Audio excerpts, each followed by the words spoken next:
next. But then it happened. One evening, Nadia called me. Her voice was shaky, upset. I think he's watching me. My stomach tightened. Who? David. I see him sometimes. In the mirror, in the shadows. And then he's suddenly gone. I'm losing it, aren't I? I wanted to tell her it was nonsense. But it wasn't. I knew David. And I knew he did things to drive people crazy. A cat and mouse game that only he understood. Nadia disappeared the next day. Officially, she had simply moved away, but I knew better.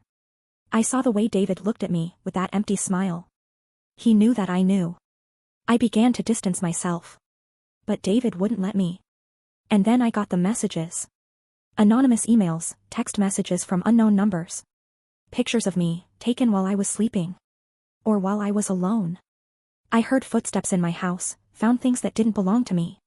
It was like a spider's web, and I was the fly. At some point, I couldn't take it anymore. I confronted him. In the old warehouse where we had played as children. My heart was pounding, but I had to do it. Why are you doing this? I asked. My voice trembled. David leaned against one of the rusty pillars and looked at me with that look that always got me involved.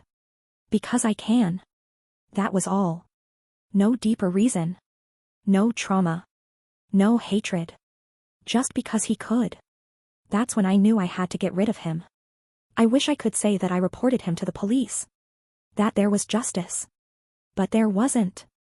I can't say out loud what I did. All I can say is that I've never seen David again since that night. And yet. Sometimes I wake up at night and have the feeling that someone is watching me.